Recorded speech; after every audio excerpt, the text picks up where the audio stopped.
Hello मेरे प्यारे student, स्वागत है हमारे यूट्यूब चैनल RK ITI में। तो दोस्तों, आज हम इस वीडियो में देखेंगे जो हमारा प्रैक्टिस सेशन चल रहा है। प्रैक्टिस सेशन का जो सीरीज चल रहा है, तो आज प्रैक्टिस सेट हम 8 देखेंगे।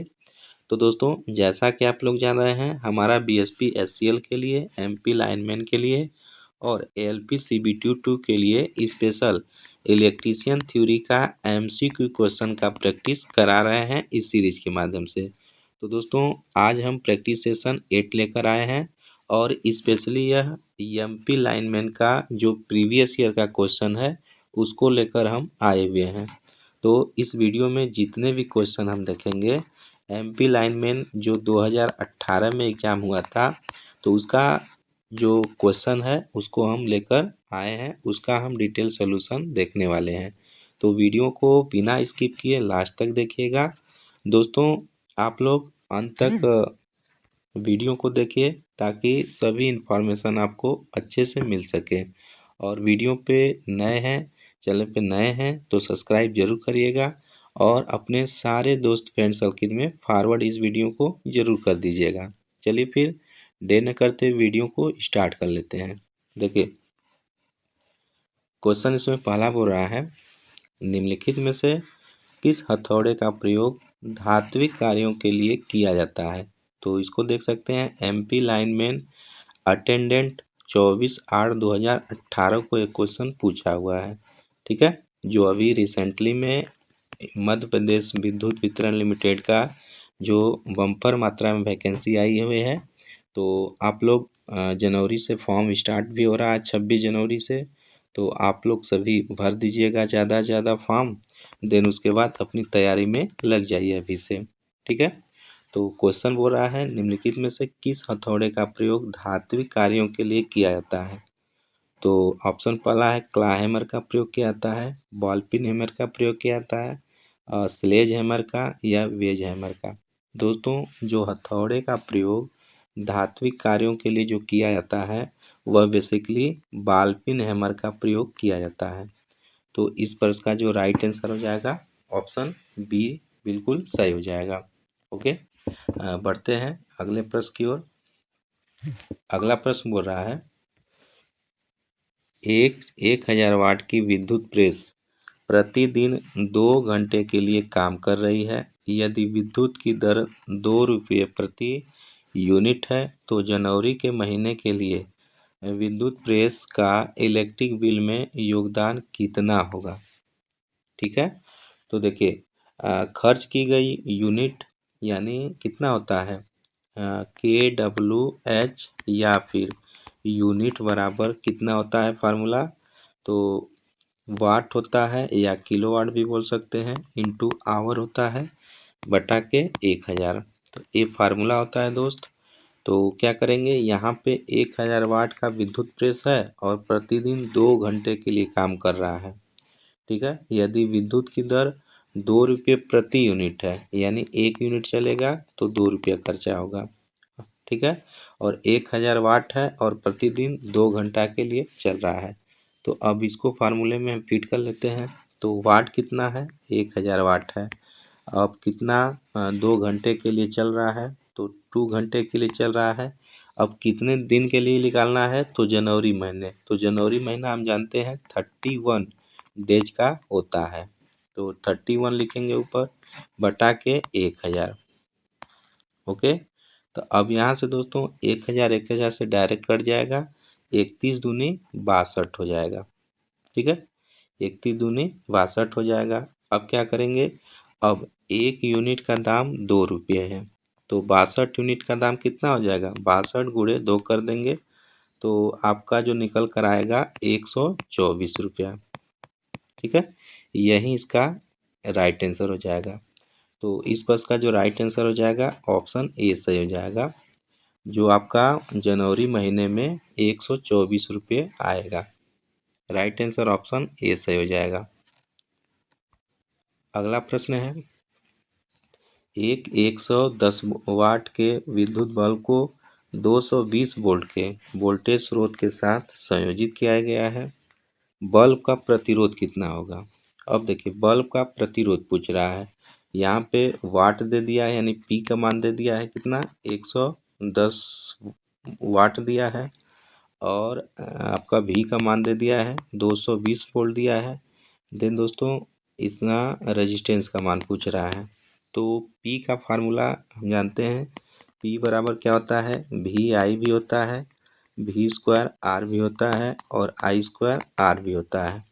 तो इसमें जो जो दिया रहता है उससे हम तुलना करके निकाल देते हैं। तो यहाँ पे दोस्तों पी का मान दिया है, पी का मान दे दिया है, भी का मान दिया है, भी का मान दे दिया है, आर का मान पूछ रहा है, यानी इसमें आर है, आर का मान पूछ रहा है। तो फार्मूला कौन लगाएंगे, पी बराबर वी स्क्वायर बटे आर। तो यहाँ से आर निकालना है, आर बराबर वी स्क्वायर बटे पी भी कर सकते हैं। तो भी का मान 220 इंटू 220 बटा के पी का मान 110 है। तो एक शून्य से एक शून्य कट जाएगा, 11 दूनी 22 हो जाएगा, या 22 दूनी 44, तो 440 ओम आ जाएगा। ओके, तो इस बस का जो राइट आंसर हो जाएगा क्या हो जाएगा, ऑप्शन सी सही हो जाएगा। 440 ओम आर का मान आ जाएगा। ठीक है दोस्तों, बढ़ते हैं अगले प्रश्न की ओर। ये सभी क्वेश्चन देख सकते हैं, ये आपका ऑर्डिनेंस फैक्ट्री में पूछा हुआ है 2017 में। यदि एक 100 वाट का बल्ब 10 घंटे तक जलता है तो खपत हुई विद्युत की मात्रा होगी।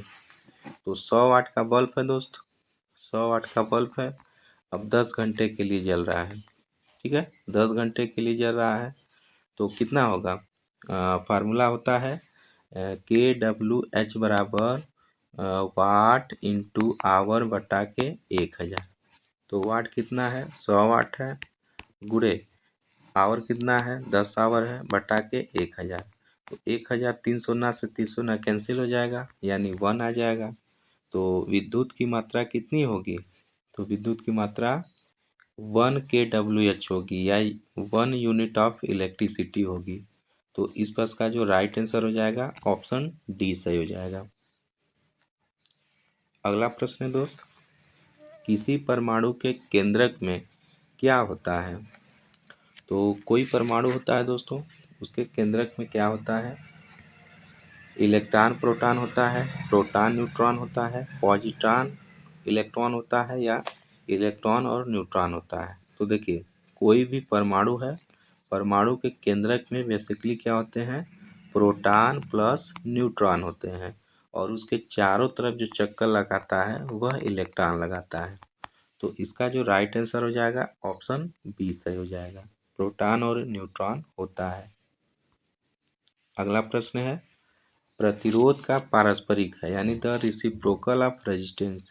दोस्तों प्रतिरोध का जो रेसिप्रोकल यानी जो उल्टा होता है प्रतिरोध का, वह कंडक्टेंस होता है, चालकता होता है। देखिए जी बराबर होता है ना 1/r, या जी इन्वर्सली 1/r हो जाएगा।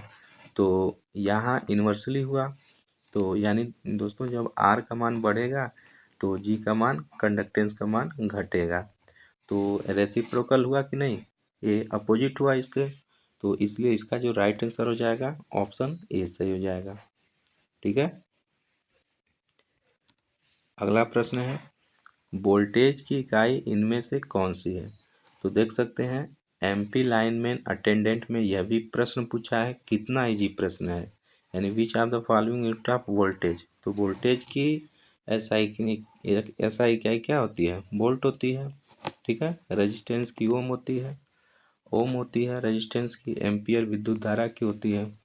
तो ये सब तो बेसिक क्वेश्चन है। अगला प्रश्न है, 1 सेकेंड के लिए प्रवाहित 1 एम्पियर धारा को डैश कहा जाता है।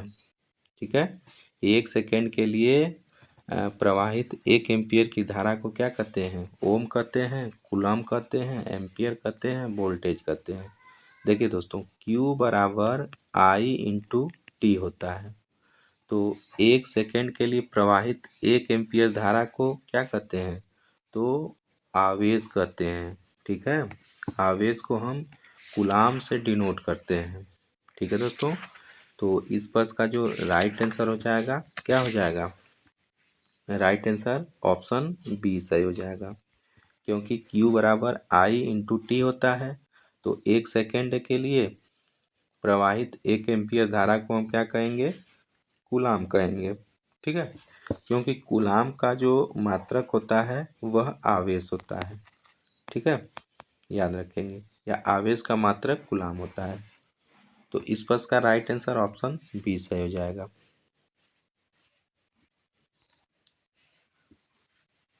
ठीक है, अगला प्रश्न दोस्तों, रोधक केबलों यानी इंसुलेटेड केबल की संख्या जिन्हें इस्पात संवहनी स्टील कंड्यूट में खींचा जा सकता है डैश द्वारा दी जाती है। IS 700 1972, IS 732 1980, IS 732 1983 या IS 731 1983। तो देखिए, जो रोधक इंसुलेटेड केबल होती है की संख्या जिन्हें आपका स्टील कंड्यूट में खींचा जा सकता है वह कौन सा होता है, कितना होता है, तो डिनोट कर लेंगे IS 732 1983 होता है। तो इसका जो राइट आंसर हो जाएगा ऑप्शन सी सही हो जाएगा। अगला प्रश्न है, शुद्ध पानी किसका एक उदाहरण है। तो दोस्तों, जो शुद्ध पानी होता है किसका उदाहरण होता है, डिस्टिल वाटर जो होता है वह इंसुलेटर का उदाहरण होता है। विद्युत रोधी विद्युत रोधी का एग्जाम्पल होता है। तो इस प्रश्न का राइट आंसर क्या हो जाएगा, ऑप्शन बी सही हो जाएगा।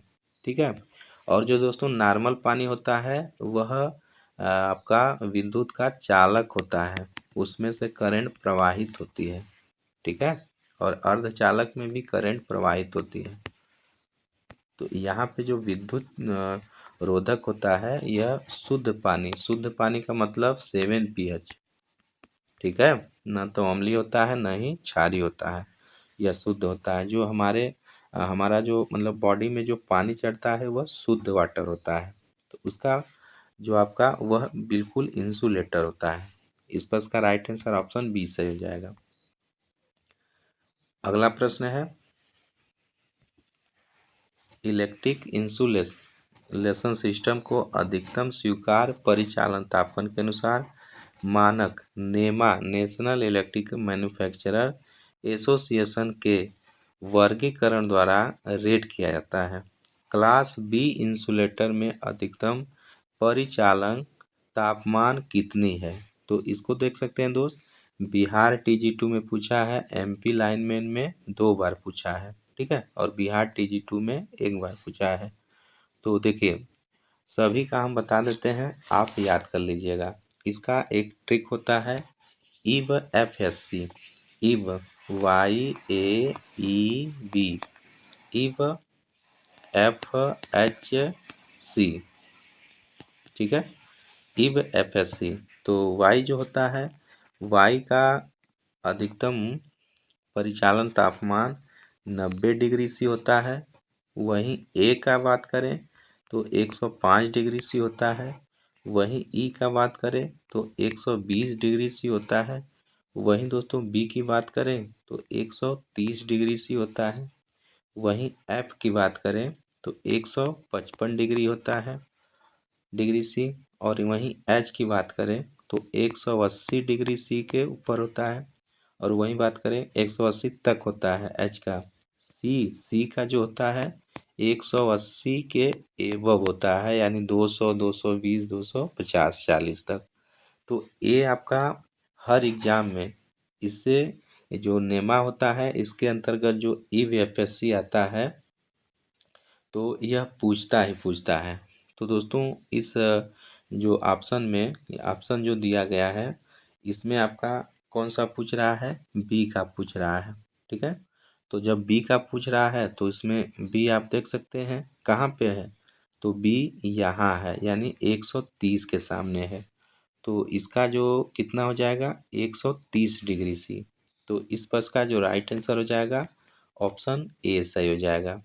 ठीक है, याद रखेंगे, इस प्रश्न का राइट आंसर ऑप्शन ए सही हो जाएगा, 130 डिग्री सी। अगला प्रश्न है, एक संधारित्र कैपेसिटर में संग्रहित ऊर्जा E को किस सूत्र द्वारा व्यक्त किया जाता है? E बराबर CV/2, E बराबर CV² 2, E बराबर Q²/2 या E बराबर QCV/2। तो दोस्तों संधारित्र में जो संग्रहित ऊर्जा होता है वह क्या होता है? E बराबर हाफ CV² होता है। E बराबर हाफ CV²। तो ये आपका क्वेश्चन नंबर 20 सही हो जाएगा। E बराबर CV²/2 इसको लिख सकते हैं। तो इस प्रश्न का राइट आंसर ऑप्शन 20 सही हो जाएगा। अगला प्रश्न है, सोल्डरिंग प्रक्रिया में टीन, ठीक है, सोल्डरिंग प्रक्रिया में टीन और लेड का सबसे सामान्य अनुपात क्या होता है? 50-50 यानी 50-50 होता है, या फिर आपका 40/60 होता है, या 60/40 होता है, या फिर 70/40 होता है। तो दोस्तों मेनली क्या होता है, जो टीन प्लस जो लेड का मिश्रण होता है तो 60/40 होता है, ठीक है, यानी टीन की मात्रा 60 होता है और इसका आपका शीशे की मात्रा 40 होती है। तो इसका जो राइट आंसर हो जाएगा ऑप्शन सी सही हो जाएगा। अगला प्रश्न है, सोल्डरिंग आयरन में प्रयुक्त तत्व का तापमान डैश से अधिक होता है? 100 डिग्री से, 200 डिग्री से, 300 या 400 डिग्री से? तो देखो यहाँ पे इसका जो आपका होता है, जो कहिया जो सोल्डरिंग आयरन होता है प्रयुक्त जो तत्व होता है उसका सामान्य तापमान से अधिक होता है। तो कितना तापमान से अधिक होता है? तो दोस्तों इसका राइट आंसर ऑप्शन सी सही हो जाएगा, यानी 400 डिग्री सी से अधिक होता है, ठीक है। अगला प्रश्न है, विद्युत सोल्डरिंग आयरन का उपयोग निम्नलिखित में से किसके लिए किया जाता है? तारों का रोधन निकालने के लिए, सोल्डरिंग तारों और तारों को जोड़ सोल्डर बनाने के लिए, तारों को साफ करने के लिए, या तारों को पकड़ने, काटने, मोड़ने के लिए? तो देखिए यहाँ पे जो राइट आंसर हो जाएगा ऑप्शन बी हो जाएगा। दोस्तों जो मेनली सोल्डरिंग आयरन का उपयोग होता है वाइंडिंग तारों और तारों के जोड़ सोल्डर करने के लिए होता है। ओके, इसका राइट आंसर ऑप्शन बी सही हो जाएगा। अगला प्रश्न है, वायु झोंका परिपथ वियोजक, वायु झोंका मतलब air blast circuit breaker arc विलेपन के लिए डैश का उपयोग करता है? ट्रांसफार्मर तेल का, SF6 गैस का, उच्च दाब वायु विस्फोटक का, या निर्वात का? तो देखिए दोस्तों इसका जो राइट आंसर हो जाएगा ऑप्शन सी सही हो जाएगा, यानी एयर ब्लास्ट सर्किट ब्रेकर जो होता है उसमें जो उच्च दबाव वायु विस्फोट होता है उसका विलोपन के लिए प्रयोग किया जाता है, ठीक है, आर्क विलोपन या आर्क को क्विंचिंग के लिए प्रयोग किया जाता है। तो इस प्रश्न का जो राइट आंसर हो जाएगा ऑप्शन सी सही हो जाएगा। ओके,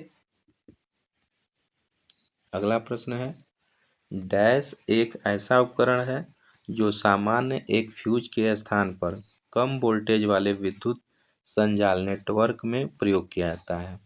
तो कौन सा उपकरण होता है? स्विच होता है, लाइटनिंग अरिस्टर होता है, रिले होता है, या मिनिएचर सर्किट ब्रेकर होता है? तो दोस्तों इसका राइट आंसर ऑप्शन डी हो जाएगा, जो मिनिएचर सर्किट MCB होता है ऐसा उपकरण होता है जो सामान्य एक फ्यूज के स्थान पे कम वोल्टेज वाले विद्युत नेटवर्क में प्रयोग किया जाता है। तो इस प्रश्न का राइट आंसर ऑप्शन क्या हो जाएगा? डी सही हो जाएगा, डी फॉर डॉग। अगला प्रश्न है, एकल फेज सर्किट में इस्तेमाल होने वाले RCCB का अर्थ क्या है? तो दोस्तों RCCB जो होता है इसका फुल फॉर्म होता है रेसिडुअल करेंट सर्किट ब्रेकर होता है। ओके, तो रेजिस्टेंस गलत हो जाएगा, राउंडेड गलत हो जाएगा, अन्य गलत हो जाएगा, ऑप्शन बी सही हो जाएगा रेसिडुअल करेंट सर्किट ब्रेकर। तो इस प्रश्न का राइट आंसर ऑप्शन बी सही हो जाएगा। अगला प्रश्न है, आरसीबी का प्रयोग आमतौर पर किसके सुरक्षा के लिए किया जाता है? तो दोस्तों जो आरसीबी होता है किसके सुरक्षा के लिए? अति धारा, अति वोल्टा, अति शक्ति, अर्थ लीकेज धारा। तो इस प्रश्न का राइट आंसर ऑप्शन डी सही हो जाएगा। जो आरसीबी होता है इसका जो आपका रेसिडुअल करंट ब्रेकर होता है, फुल फॉर्म आरसीबी का full form residual current breaker होता है। तो इसका आमतौर पर अर्थ लीकेज धारा की सुरक्षा के लिए प्रयोग किया जाता है। ऑप्शन डी सही हो जाएगा इसका। अगला प्रश्न है, फ्यूज विद्युत किस प्रभाव के आधार पर काम करता है? तापन के, विद्युत के, चुंबकीय के, स्थिर विद्युत के, विद्युत चुंबकीय के। तो दोस्तों इस प्रश्न का जो राइट आंसर हो जाएगा ऑप्शन ए सही हो जाएगा। मेनली जो फ्यूज होता है H बराबर I²RT, जो हीट होता है उष्मा तापन पे वह डिपेंड करता है। तो इस प्रश्न का राइट आंसर ऑप्शन डी सही ए सही हो जाएगा। तो दोस्तों ये रहा MP लाइन अटेंडेंट का जो प्रीवियस ईयर 2018 में एग्ज़ाम हुआ था वो सभी का प्रश्न। तो वीडियो आपको क्वेश्चन देखकर लेवल समझ में आ गया होगा कि MP लाइनमैन में किस प्रकार के क्वेश्चन पूछे जाते हैं। तो दोस्तों उसी प्रकार आप लोग तैयारी में अभी से लग जाइए अगर तैयारी नहीं कर रहे हैं। और यह सीरीज ज़रूर आप शाम 7 बजे ज़रूर फॉलो करिए, ठीक है। लाइव जुड़ जाइए और अंत तक इसको देखिए। तो चलिए फिर मिलते हैं नेक्स्ट प्रैक्टिस सेट में नए क्वेश्चन के साथ। तब तक के लिए पढ़ते रहिए, मस्त रहिए। नमस्कार।